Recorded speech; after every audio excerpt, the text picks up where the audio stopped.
All right, let's move on over to Wednesday night for NXT. And the majority of this night was just about the Dusty Classic, or the Dusty Tournament, with the men's and women's first rounds moving along.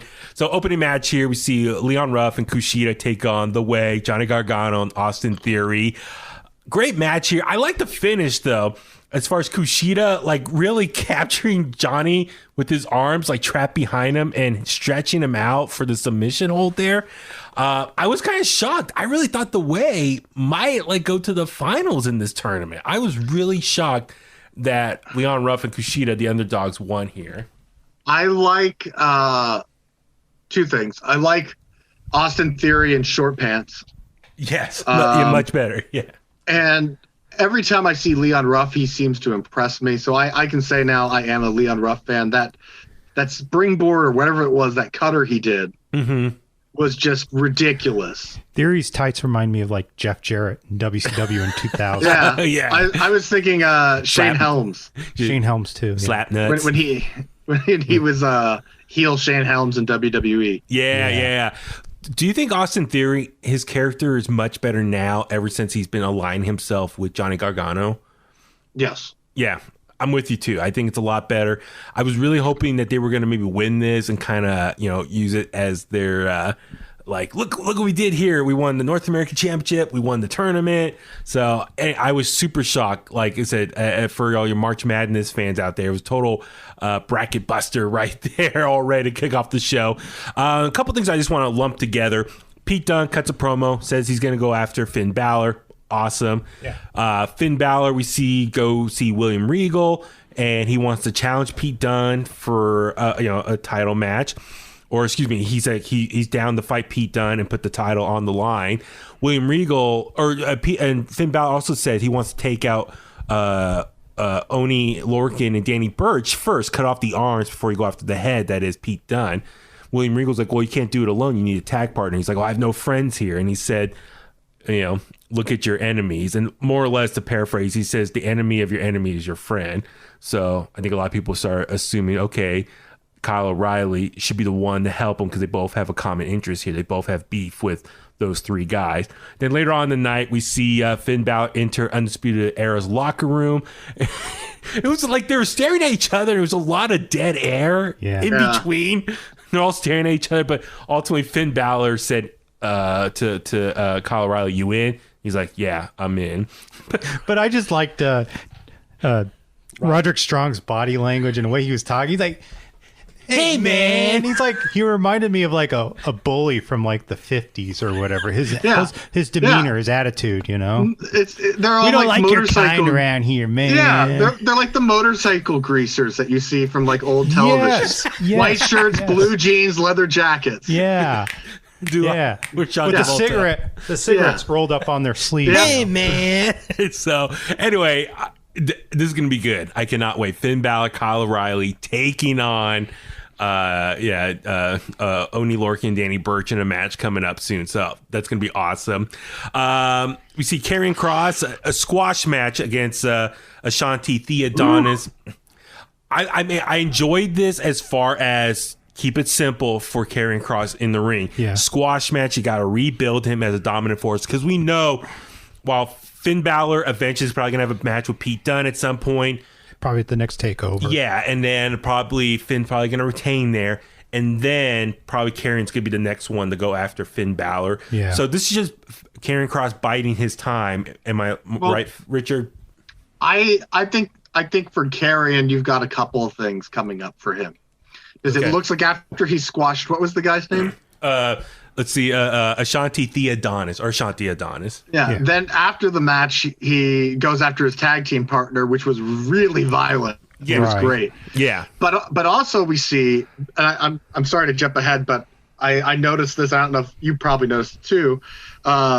Escobar was taking shots at Karrion Kross. Yeah. So I wouldn't be 100% surprised to see Karrion Kross focus on him, not his belt, but just him in general. Well, let's go ahead and touch on that real quick. So yeah, Santos Escobar comes out with the other two guys from Legado del Fantasma, and yeah, I liked his promo. He called out all the other champions. His in English, NXT. his English has really gotten good. Yeah, really, really good. Yeah, absolutely.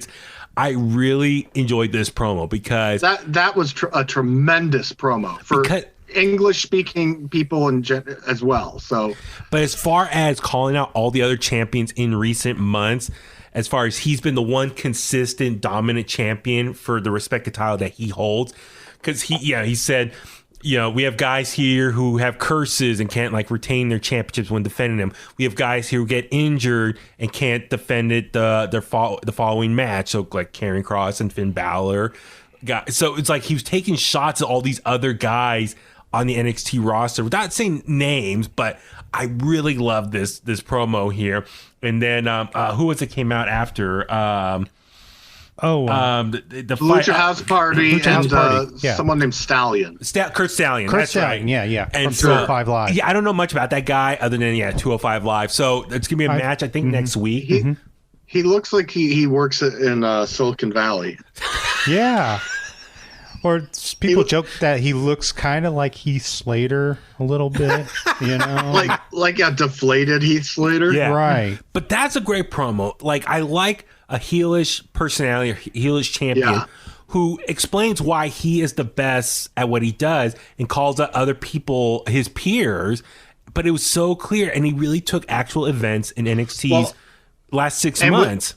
And what genuinely pisses people off the most is when they're doing a promo like that and they're right. They're not embellishing and they're not lying. Yeah. He wasn't saying anything that was not true. It's all this all happened. Johnny always had the curse of losing the title and defending it. Finn and Karen got hurt. Did he say anything about the tag titles? I can't remember off the top of my head if he said anything. But anyway. No, great stuff there. Love that. But speaking of Lucha House Party, great match taking on Imperium for another first round match for the Dusty Classic. They're killing it right now. Yeah, they're like where have these guys been? I know. Catering on Raw or SmackDown. But holy crap, are they good right now? Yeah. And I hope they stay on NXT. And El Gran Metalik, yeah. But even them on Raw was really good this week. Yeah, with Matt Riddle. Yeah. I guess it's them dropping Kalisto. He was a weak link on SmackDown. Seriously. Where's he been? He hasn't been on SmackDown in ages. Who cares? He's been teasing going to the other place. Yes.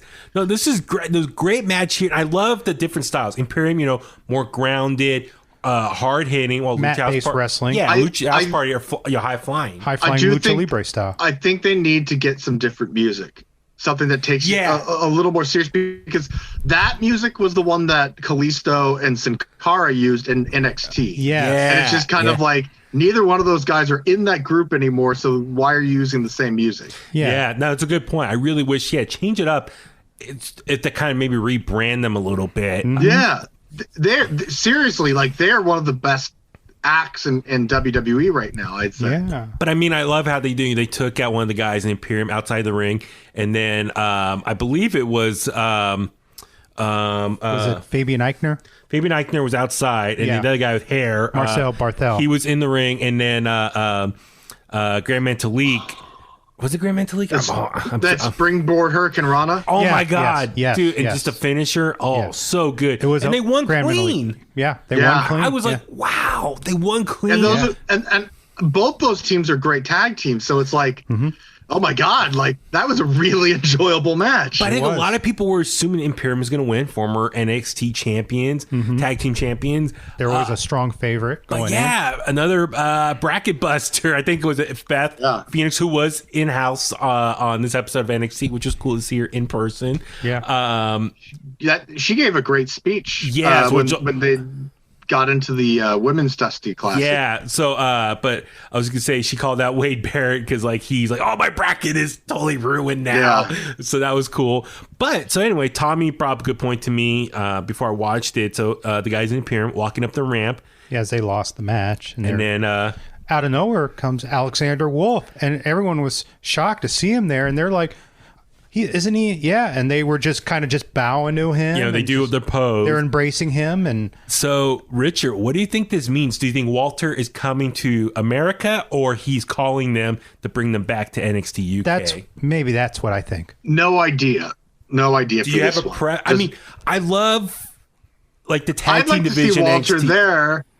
I'd like to see Walter there, but at the same time, what's Walter really going to do there? Like, Walter has the same problem coming here as he has over there, and the problem is that he's not on WWE Raw or SmackDown. Yeah, I think they're better off just going back to the UK. I mean, I think deep down it's probably a way to bring them back to NXT UK, and because they were seen on that restart episode of NXT UK, they were on the screen. I remember all the tag teams coming to the ring, and they all were gonna fight for it. So, you know, Imperium did acknowledge that they want those NXT UK tag titles. Yeah. So I would love to see them go back and get them, and then really dominate Imperium or fill out them as all champions. Yes. But they're so good. I like seeing them on NXT Prime, but then again, they have a lot of tag teams right now doing their thing.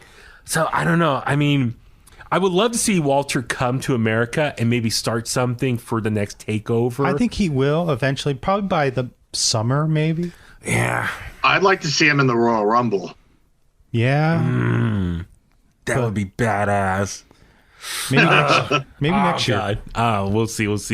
All right, next up, so we saw Beth Phoenix cut a great promo with William Regal on the ramp, just, you know, kicking off the women's version of the Dusty Rhodes Classic, Tag Team Classic. But no, great stuff. I love how she acknowledged all the alumni part of the women's evolution over the years. Yep. Pretty much just all the top women's stars you see on Raw and SmackDown now. So that was great stuff. But yeah, we saw Casey and Canizaro and Kaden Carter. Yeah, take on Tony Storm, Mercedes Martinez. Dude, another upset here. This is a tremendous match. Mm-hmm. It was, and I'm so happy for Casey and Kaden because they are a legit like tag team as far as the way they present themselves over the last year. Well, that they're friends, they're a tag team. They don't do a lot of single stuff anymore now. I've never seen it. I don't know what to call that move that Catanzaro did at the end. Let me see what WWE.com has it listed as. It was like a 450 guillotine leg drop of some sort. Yeah. Let's see. She hit a jaw. This is what WWE.com says. Jaw dropping, twisting senton off the top rope to make good on her team's promise to pull off the huge upset. So, okay, twisting senton. I don't know how many spins was that, though. I don't know. That was nuts. It's a tongue twister. That was a great finish there. Upset. I mean, of course, Io Shirai did help out in a way. Take out Mercedes Martinez, get some payback for what she did to her a couple weeks ago. Yeah. So, but yeah, big upset here. I'm super happy for them as baby faces, a legit tag team in this tournament. So I thought they were going to lose first round with that matchup. But Toni Storm, former NXT UK Women's Champion. I like Toni Storm's promo early in the show. It was really good heel promo. Do you think Toni Storm, she's trying to be like a female Shawn Michaels now? Yeah. She's in that kind of awkward stage that Bayley was in when Bayley first turned heel. So she's trying to find it. She's trying to find her inner heel. Okay. I think she's getting there. Yeah. Oh, yeah. She's going to be good. Like, I'm glad for the heel turn. It gives her a little more opportunity to be more charismatic. So, all right. We see Tyler Russ take on Bronson Reed. Earlier tonight, we saw Tyler Russ come out of William Regal's office before Malcolm Bivens could meet him. And he's like, I made this match. And then Malcolm Bivens was like, well, you should have asked me. Like, I don't think we should have gone this route. But he's like, all right, we'll do this. So I kind of like Malcolm Bivens is like, okay, you kind of went behind my back, but I'll still embrace this match here. Solid match here. Bronson Reed ultimately get the victory.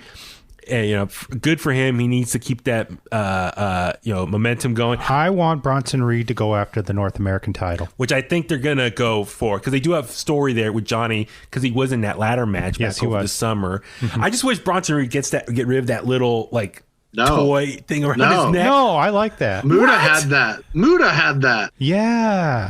It's an homage to the great Muta. Yeah. Really? Okay. Yeah. I did not like this. I thought it was too long. I think Bronson Reed should have squashed him in a minute's time. Really? Yeah. Yeah. Because, I mean, the end is him having the lesson learned. You should have gone through your management. Like Wade Barrett said, that's why you have the management. So I think he should have been overzealous and just got squashed. Yeah. Okay. Yeah, well, I'll be curious to see. Like Malcolm Bivens says, all right, we'll go back to the drawing board and figure this out. So I wonder if there's going to be any repercussions for Tyler Russ for going behind his manager's back to get this match going. So, all right, let's go ahead to main event time, fight pit time. Timothy Thatcher, Tommaso Ciampa. Dude, what a match! I loved it. I loved it. Right, Richard. Yeah. It was perfectly timed. Like this was not as long as I thought it was going to be, but it was pleasantly shorter than I thought it was going to be. I love. Okay, so let's just real quick compare. So this is only the second one. The first one was Thatcher and Riddle last year. That was at Full Sail. This one was inside the Performance Center or the Capital Wrestling Center. What do you think of the setup this year or this setting? As far as like they had the lights were a little bit different. It was kind of like going down on it, lights around the there wasn't the much changes to it. Yeah, I mean, Kurt Angle wasn't in this one. So. Yeah, that's right. Okay, that's right. He was the ref in that one. That's right. Yeah. I like that it didn't feel like they had to use the entire space. They left a lot of room for future fight pit matches. Be creative.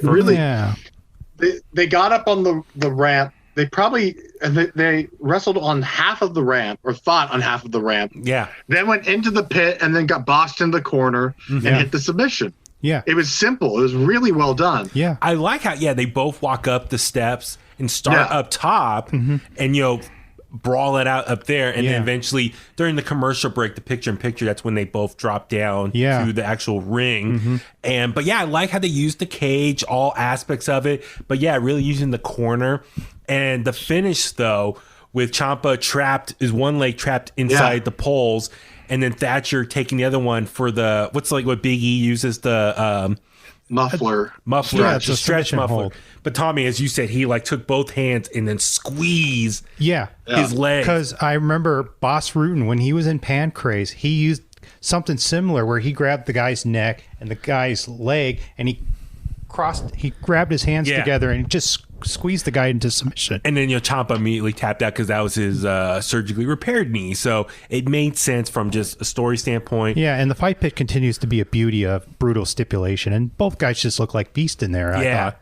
And then I enjoyed afterwards, they're just staring each other down. And then Thatcher, he was pointing to his neck, or did you know what that meant at all? Yeah, that's where he was injured the week before. Oh, I was like, okay. That was the idea. weakness. That was the weakness. Well, because he couldn't raise his arms up. Remember that? Yeah. Oh my God. Okay. I don't know if you guys saw it, but there was a WWE.com exclusive. First video, Ciampa was in the backstage area. He was with the trainer, and he said, "No damage here. You should be fine. We'll get some ice." But he mentioned, "Hey, Ashanti Adonis got injured with his match with Karrion Kross, so him and his partner are out of the Dusty tournament. So there's an opening." And you see Ciampa just thinking. And later on, you see Thatcher leaving the arena. His arm's still hurting. Ciampa comes up and says, "Hey, why didn't you break my leg when you had the opportunity?" He said, "Respect." Because, Thatcher, he's always about, they kept mentioning in the beginning of the match, taking liberties. So you thought Thatcher was going to be really ruthless, bloody, no holds barred. But he showed restraint against Ciampa because of respect. And then Ciampa said, "Hey, there's an opening in the Dusty Classic. You want in?" And he kind of shook his head and walked off. And then sure enough, it was official. They're a tag team, and they had their match on actually 205 Live this week. Yeah, I need to catch up on that. Yeah, I want to watch that too. So, but they won, so they're moving on in the Dusty Classic already. So, is it because just out of respect they beat the crap out of each other over a couple matches? Now they're going to be tagged. Yes. Are you cool with that? Yeah, that's what they did with the Bar. Yeah. Yeah. Best of 7 led to them becoming a tag team. Yeah. So that's great. I'm all for that. I mean, they're both kind of similar styles as well. So it's good stuff. So looking forward to what they can do. All right. Oh, and do you think they are favorites now to maybe win this whole thing? I don't know. I mean, this is such a competitive tournament right now. I still like the Grizzly Young veterans. This is the most competitive Dusty Classic they've done thus far. Exactly. So it's going to be really good stuff.